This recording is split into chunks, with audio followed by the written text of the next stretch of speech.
And then you will be the host. Yes. Okay, you're the host. Okay, now let me see what happens when I do this.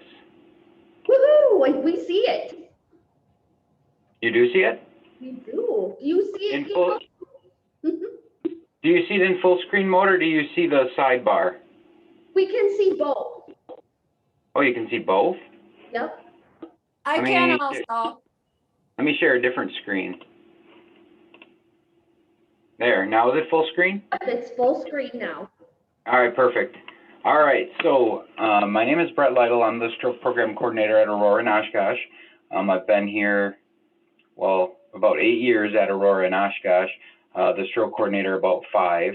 And before that, I was a neuro ICU nurse at St. Luke's in Milwaukee. And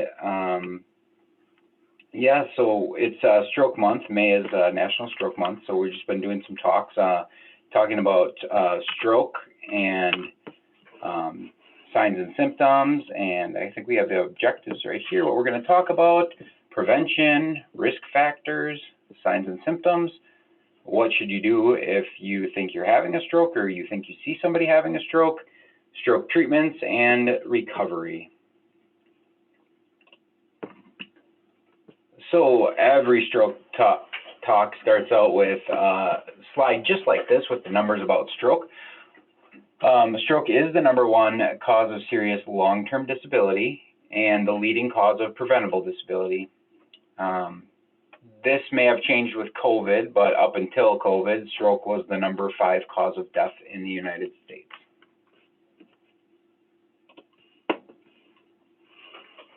So I like numbers, and something I can think about. So like this first point here, someone has a stroke every 40 seconds in the United States. That's a lot when you put it into numbers like that and think about less than a minute, somebody somewhere is having a stroke. So that equates to about 800,000 Americans suffering a stroke each year. That's a lot of people. That's roughly the size of San Francisco, like the downtown population of San Francisco, about 800,000 Americans. And of those 800,000, 165,000 are recurrent. And someone in the United States dies from a stroke every 4 minutes. About 75% of all strokes occur in people over the age of 65. So, and those percentages keep going up as you get older. The likelihood of stroke just keeps going up. And by 2030, there will be an additional 3.4 million people over the age of 18 that will have had a stroke. So that's a big number, and that is going to affect the medical costs related to stroke. They're projected to triple from 71.6 billion to 184 billion. Stroke is a big burden, not only to the patient, but to the families and to the healthcare systems as well. There's a little map. It's kind of old, 2011 to 2013, but it probably hasn't changed very much. Showing you the darker purple areas where the higher incidence of stroke is. So you can see that area through those southern states, kind of called like the stroke belt, where there's a pretty high incidence of stroke and, likely related to risk factors in those areas and things like that. And so it's just kind of an idea of where the majority of strokes are happening in our country. And just because some of the areas like Fond du Lac County and Winnebago County, they're white, but we still do see quite a few stroke patients in our area. The good news is stroke is preventable, it's beatable and treatable. 80% of all strokes are preventable. The long-term effects of a stroke may be minimized with immediate treatment. When I say immediate treatment, I mean within 3 to 4.5 hours of when the person's symptoms start, we are able to treat stroke with IV medication, and up to between 6 and 24 hours even with a procedure like a heart catheterization for a heart attack. And so we'll talk about both types of treatment in a little bit. The long-term effects of stroke, like I said, may be minimized with immediate treatment, and more people are surviving and beating stroke. Before 20 years ago, if you had a stroke, you basically, it was what it was. If you had, some type of deficits and you couldn't take care of yourself, you basically just in a nursing home, and that was that. Now we have a lot of really new advanced treatment to try to help people that are having strokes. The sad news is, though, that a lot of people don't even recognize what a stroke is. So 37% of Americans don't even know one single warning sign of a stroke. So hopefully after listening to this, you'll be able to name more than just one. You'll be able to name a whole bunch. What is a stroke? So let's talk about that first. A stroke is a brain attack. So we have the little picture of the heart and the brain because, like a heart attack, a stroke is a brain attack. It's the same concept as what happens in your heart. It just happens in your brain. So a blood vessel in the brain becomes blocked, or not like the heart, the blood vessel bursts and cuts off blood flow and oxygen to the brain. So there's two different types of strokes, and we're going to talk about both of those. So you have, I guess, three different types. The one isn't really a stroke. The transient ischemic attack, or TIA, that's like what a lot of people refer to as a mini stroke. Then you have your ischemic stroke and your hemorrhagic stroke, which is the bleeding in the brain type of stroke. So what are TIAs? They're warning strokes. They're, like I said, people call them mini strokes. They're not really a stroke, because if we do an MRI of your brain, we won't actually see any tissue that was damaged. But what happens is the blood flow gets cut off in the artery and temporarily blocked. And then your body dissolves the clot or pushes the clot through and opens that area back up to blood flow. And then your symptoms go away once oxygen is restored to that part of the brain. But it does look like you're having a stroke at the time. And we don't know it's going to be a TIA at the time. So if you have stroke-like symptoms, you need to call 911. And a person who has a TIA is 9.5 times more likely to have a stroke without, doing things to try to prevent it. So if you just have a TIA and just don't worry about it, and you don't do anything about it and go get checked out, you'd be 9.5 more times likely to have a stroke. Like I said, it's a warning sign. So it is a medical emergency. You should call 911 and go and find out why that happened, so that we can prevent a real stroke from happening. And the other two types of real stroke that, moving away from the transient, the TIA, is the ischemic stroke, which is a blockage stroke, and that occurs with 87% of strokes. And again, that's caused by a blockage in the brain, either a blood clot or a piece of plaque. Something cuts off blood supply, and you can see that's on the picture on the bottom. There's something in that artery that's blocking the flow, and then it stops the oxygen from getting to the brain. Then you have the hemorrhagic, or the bleeding type of stroke, and that represents 13% of all strokes. That's caused by a blood vessel that ruptures, causing bleeding into the brain tissue. And you can have ones that burst into the actual tissue, and you can also have ones that burst and the blood vessel the blood doesn't go into the brain, it just kind of goes all around the brain. And that one is called a subarachnoid hemorrhage. So there's different types of hemorrhagic strokes. Well, first we're going to talk about ischemic strokes, or those blockage strokes. So one type is caused by a thrombus, which is a blockage, either cholesterol or plaque, and then the blood clot kind of forms in there and stops the blood from being able to get to the rest of the brain. And you can see a picture of that. The other kind is caused by an embolus, which is a blood clot that travels from somewhere in the body and goes up into your brain. And those can be caused usually by either a blood clot from your leg that gets through your heart and goes up into your brain, or from atrial fibrillation, which is an irregular heartbeat. And with that irregular heartbeat, a blood clot can form right in the heart and then get pushed up into your brain. And so those are the two main causes of the blood clot stroke that gets into the blood vessel. And when we talk about the bleeding type of stroke, the hemorrhagic stroke, those are caused by a weakened blood vessel that ruptures, and those can be caused from aneurysm or from vessel disease. When the vessels get weakened from things like diabetes and hypertension, then the blood vessels can rupture and cause that bleeding into the tissue, or even from birth defects. Some people's blood vessels might not, there might be issues with those blood vessels and can cause them to rupture.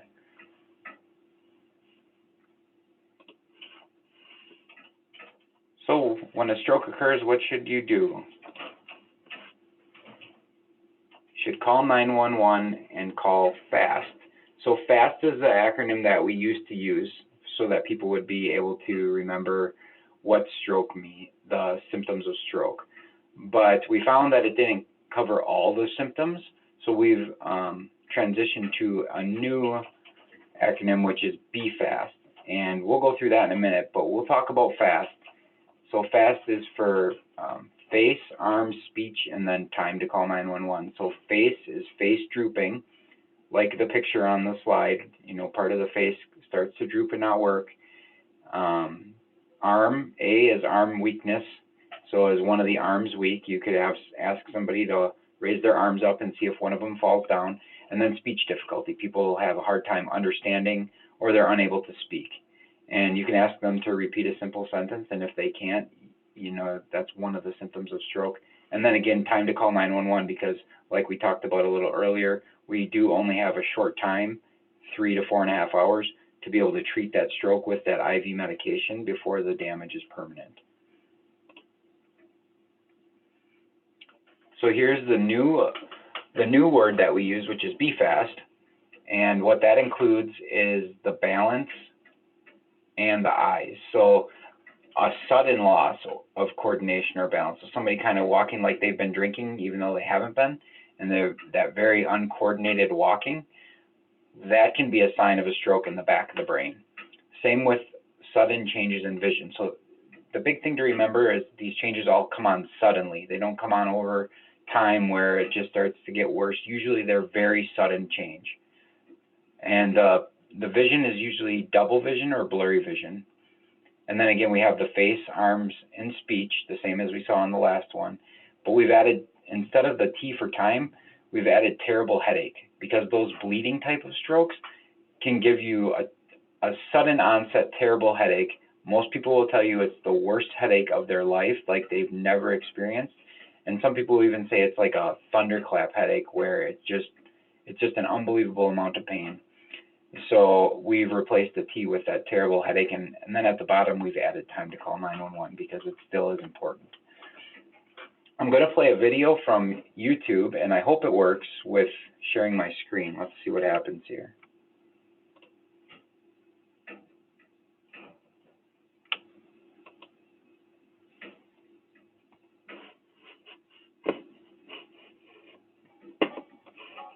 You already know that staying in shape is one of the best ways to keep your body healthy.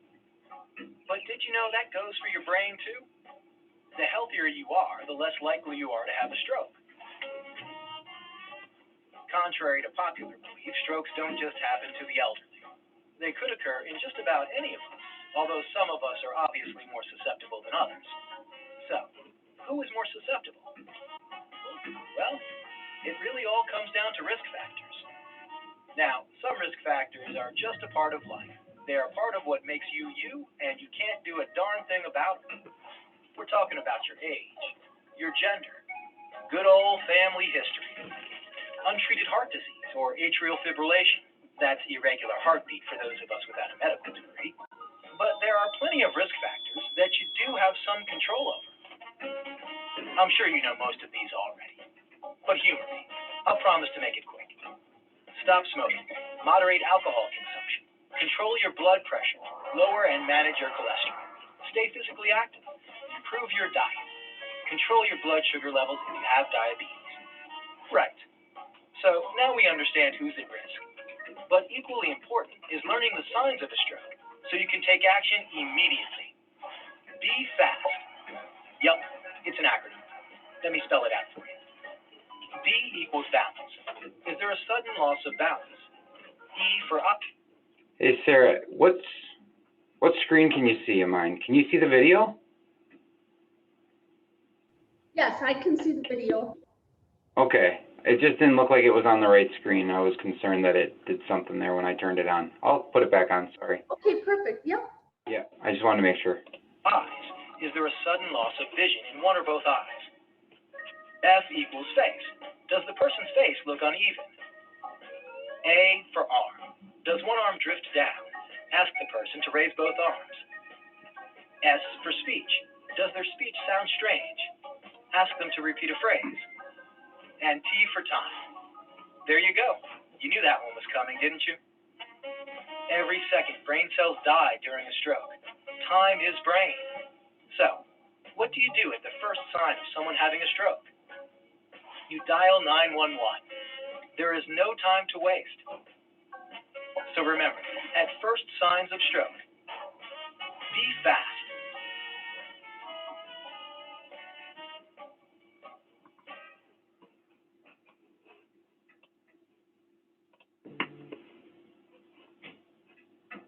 Okay, you can see my presentation again? Thank Okay. you. It's a pleasure to be here. Whoop, I your will video is get, still playing. Let me turn that comments off. about- There we go. Okay.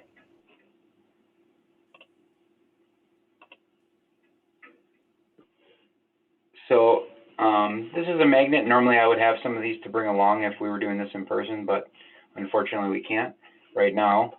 But you can see how we put the signs and symptoms of a stroke and of a heart attack on the same magnet because, again, like a heart attack, this is a brain attack. And some of the symptoms are similar, you know, that they come on suddenly. I mean, the symptoms themselves really aren't similar, but they're just, it's good to know both, right? So, and then call 911 on the bottom there. So we'll talk a little bit more in-depthly about that Be Fast. I know we just talked about all the symptoms, but the balance, again, it's like a very sudden onset of walking like they're intoxicated, where maybe their equilibrium seems all off and they're stumbling and falling all over. The eyes, it's a sudden change in vision, blurry or double.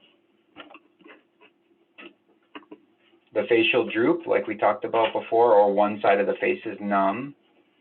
The arm or leg weakness, ask them to raise their arms or each leg and see if they drift downward.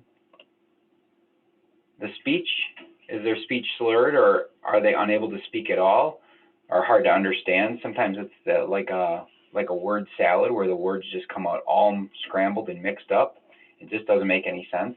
You can ask them to repeat a simple sentence, and if they can't do it, you know, likely you know they might be having a stroke.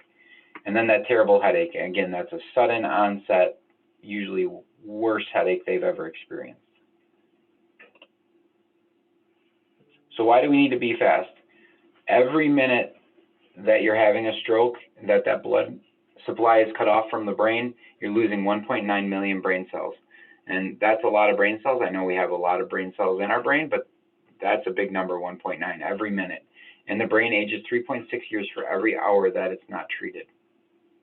So with a stroke, time lost is brain lost.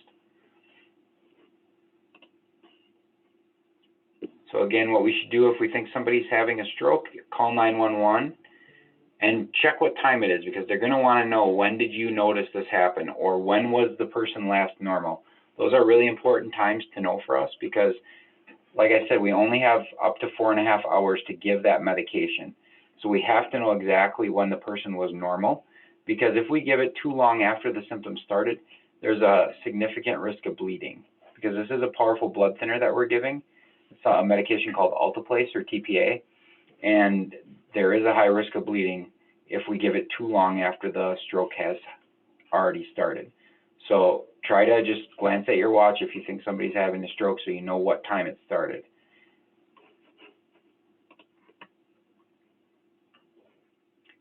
Why is spotting a stroke so important? Because the sooner that the stroke victim gets to the hospital, the sooner they get life-saving treatment, and we can give that clot-busting drug, which is called TPA. And it may improve their chances of getting better, but only if we get them help right away. It loses its not its potency, but its effectiveness the longer that you go on having a stroke without getting it, because that clot just gets harder in that artery, and it's harder for it to get dissolved, and it may not work as well the longer the time goes on without giving it. So the reason we stress to call 911, and I have the pictures all of the ambulances, because the ambulances can call ahead and pre-notify the hospital that there's a stroke patient coming in, and we can have everything ready to go. We have to get a CAT scan to make sure you don't have the bleeding type of stroke, and then when we've confirmed that you don't have the bleeding type of stroke, we can get you the TPA medication to break that clot up. But it happens much faster when the patients come in by EMS versus patients who come in on their own. They've done studies, and the patients get treated much faster that come in by EMS versus patients that come in by private vehicle. I have another video here. Let's see what this one is. When it comes to stroke, time is brain. That's because there's a small window of opportunity after symptoms begin for treatment to be effective. The man you're about to meet knows this all too well. He was in a coma from a massive stroke, but thanks to state-of-the-art technology at Mayo Clinic that allows doctors to work inside the vessels of the brain without surgery, this man survived. We were married April 23rd, 1947. I only knew him for 17 days, and he had to go back. 61 years later, Rita was afraid their long romance together was over. Yeah, I was standing right here when I had the stroke. He couldn't speak. Left arm was hanging down, and his eyelid and his mouth was drooped. He had a clot in an artery at the very back of his brain. Dr. Brian Chong says the clot was in a part of the brain that controls basic functions like your heartbeat or breathing. Once you present with a stroke in this artery and you progress to coma, there's a 90% chance of dying. Since Bob got to the ER within 3 hours after symptoms started, Dr. Chung could administer a clot-busting drug called TPA directly into Bob's artery. It worked. The clot dissolved, but in its place was another problem. We saw an area of very, very tight narrowing in the artery. To open that artery, Dr. Chong performed an angioplasty. Feeding a catheter from Bob's groin up to the narrowed artery in his brain, he inflated a balloon, opening the artery and restoring blood flow. Later, Dr. Chong placed a stent to keep the artery open. And after being close to death, Bob's long romance with Rita continues. He's the same man, and he had the most beautiful smile, and he still has. And his eyes twinkle. Mr. Kane was very lucky. He survived his stroke because his family called 911 and emergency services got him to a hospital that's a certified stroke center. Only at these centers are physicians like Dr. Chong able to perform these life-saving procedures. For Medical Edge, I'm Vivian Williams. So what they talked about at the end there, I'm Dr. Reza Jahan. that only certain centers are able to give that medication. That is true, but most of them, in our area are like in Fond du Lac, St. Agnes, they're a primary stroke center. And then in Oshkosh, we have Mercy and Aurora both, which are primary stroke centers. So what that means is we're able to give that medication. However, we're not able to do any more invasive treatment than that. For that, you would need to go to a comprehensive stroke center, which is Theta Clark in Neenah is now a comprehensive stroke center for about a year, or Aurora Baycare in Green Bay, or places like Fredert and St. Luke's in Milwaukee. So here's a little picture of that TPA and how it works. Again, it has to be given within 3 to 4.5 hours of onset of symptoms. And it's not for everyone. There are exclusions because it is a higher risk medication. And the biggest risk is bleeding. But you can see there's a blood clot. We give the medication. It works on that blood clot. It breaks it up and dissolves it. And then you give blood flow back to that part of the brain. Okay, got another.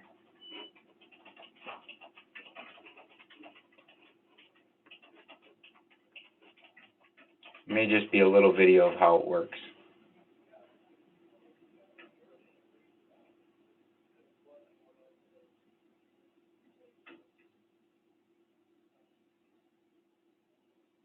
So there's that blood clot forming. This has changed now. It used to only be for 3 hours. Now we can give it up to 4.5.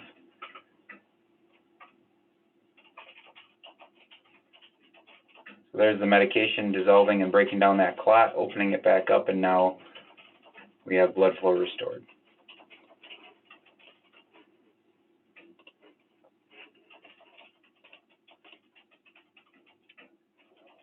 So there was a study done by UCLA in 2003 to 2012, and they found that for every 15 minutes that you decreased from the start of the stroke symptoms to the time the patient received TPA, you would have 4% greater odds of walking independently, 3% greater odds of going home instead of having to go to a nursing home, 4% lower odds of death, and 4% lower odds of bleeding in the brain from that medication.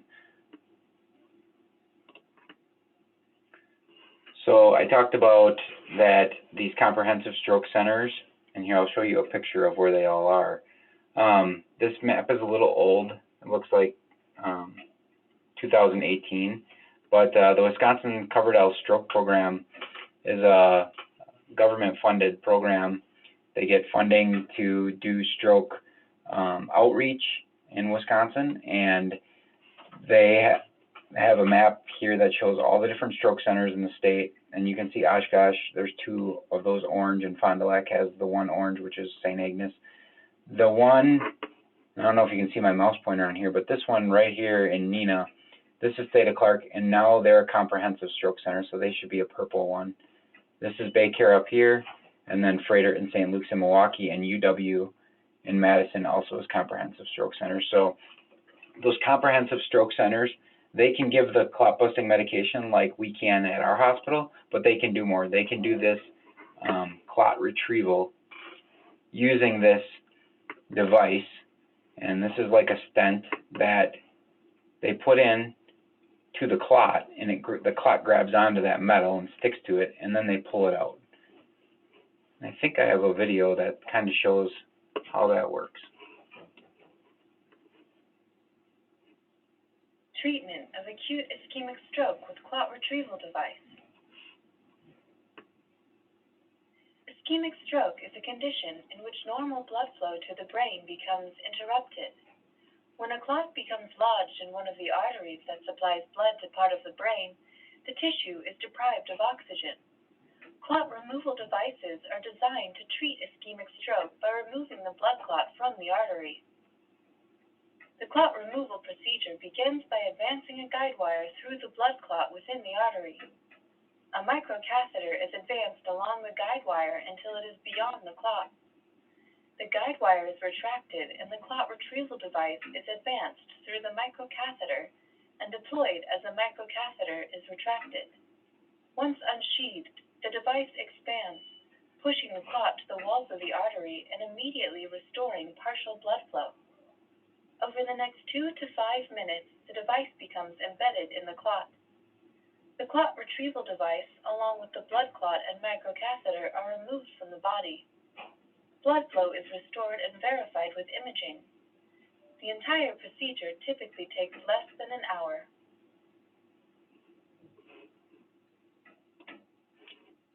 So that's just one. I'm not sure what the other one is. Pretty cool, though, the advances that we've seen in the last, 8 to 10 years doing this.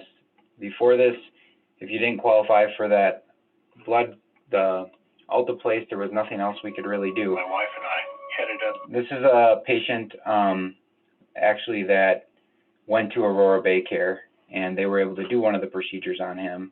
But it's just pretty impactful to listen to him talk about it, so just watch this real quick. It's only a couple minutes. From Iowa City, Iowa. Plan on going sightseeing and such and trying to get some golf in. Mike was getting up in the morning to get ready for the day. Went around the end of the bed, and next thing I knew, lights out, and I was on the floor. Real surreal experience. The next thing I know, my wife's sister, Vicky, was kind of standing over me and asking me questions. When my sister had asked, what's my name? Do you know who I am? He went like this, which means, it's Vicky, because her name is Vicky. So at least she's like, okay, he's still here. He's still with us. He just can't, verbalize it. And And that's when she turned to her husband and said, call 911. Then it was just like chaos after that for me, because the EMTs came in. I know they took me to Aurora Bay Care. We realized immediately that he had a very significant stroke affecting a large vessel inside his brain. Dr. Darkabani told me kind of what he wanted to do, and he goes, I have my team all here, they're ready, we need to go. And I said, you go. Unfortunately, stroke, like Mike's stroke, only 9% of patients will have good recovery.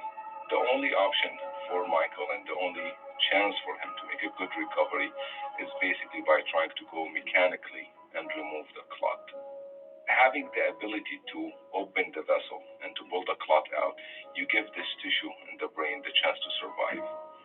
And this way you will stop this process from damaging the brain. Dr. Darkabani came in after the surgery and informed us that the surgery went very, very well. He said not to get too high hopes, but just that, you know, everything did come out well. When we removed the clot, he actually showed immediate sign of improvement right away. That's a very positive thing to see. After surgery, the first thing I remember is coming out, and I remember raising my arm. And I don't know what for, but I just raised my arm, and the nurse looked at me and said, you shouldn't be able to do that. I said, well, nobody told me. Some people have used the word miracle around me on my recovery quite a bit, and I don't like to throw that word around, loosely, but it makes me realize that this was a miraculous recovery for me to come through the way I did. Here at Aurora Bay Care Medical Center, we have this ability to manage every kind of acute stroke and every complex kind of acute stroke immediately. Our patients in our area don't need to be transferred anywhere else to receive that care.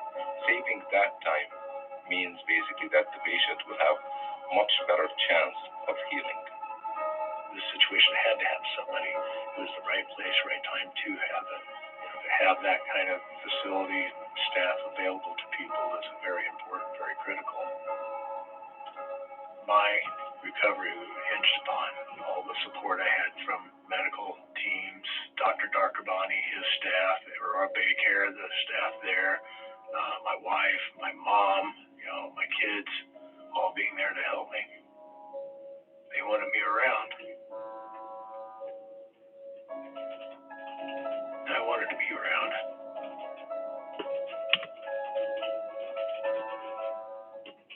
So just a nice story, and what we can do now for stroke, which, like I said, 10 years ago we couldn't do anything like that. So it may be a little longer, but it's quite impressive what they're able to do now at those centers.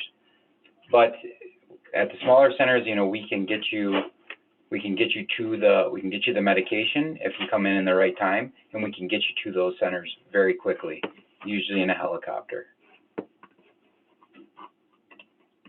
So we looked at the map already.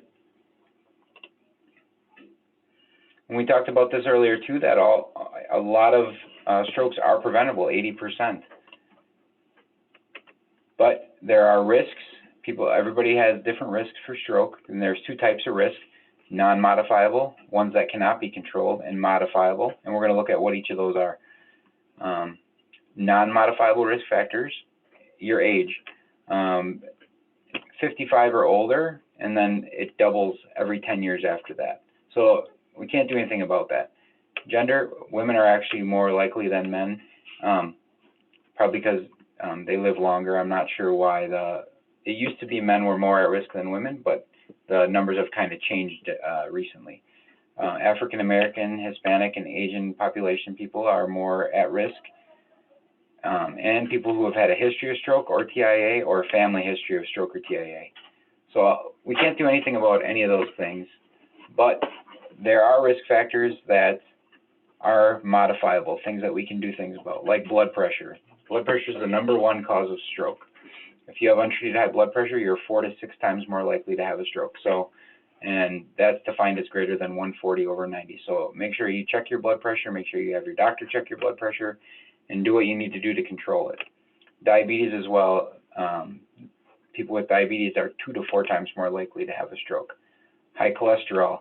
We want your bad cholesterol, that's the LDL. We want that number to be less than 100, or even better is less than 70.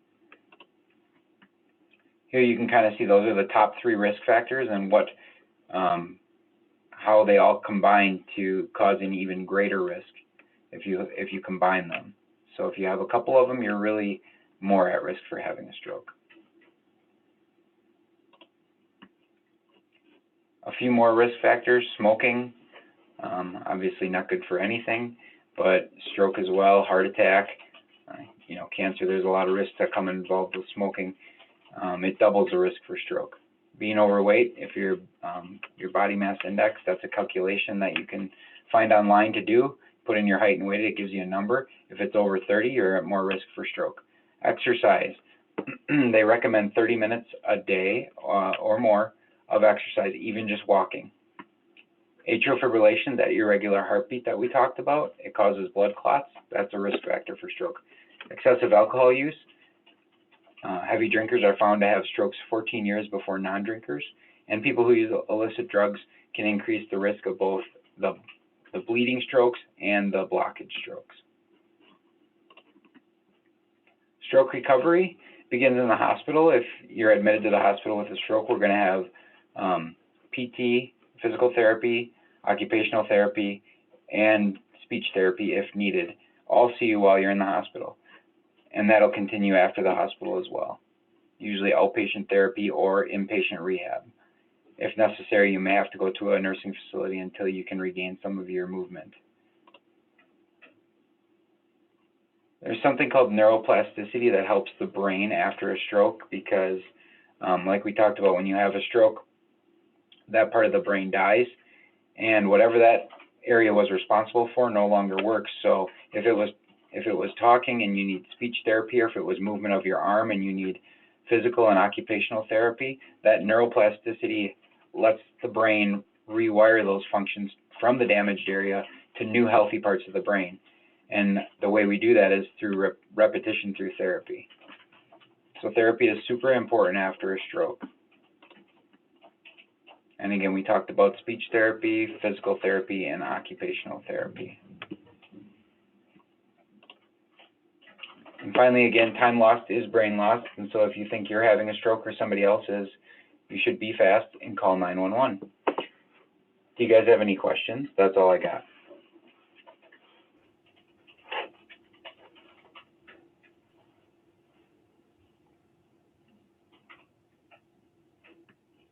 Okay, I can stop sharing my screen. There you go. Thank you so much, Brett. Yeah, you're welcome. I wish we could do this in person. Oh, right? Next time. Yeah. Yeah, hopefully by next year, right? Right?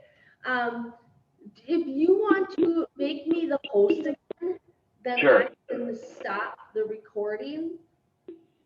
Sure. Let me...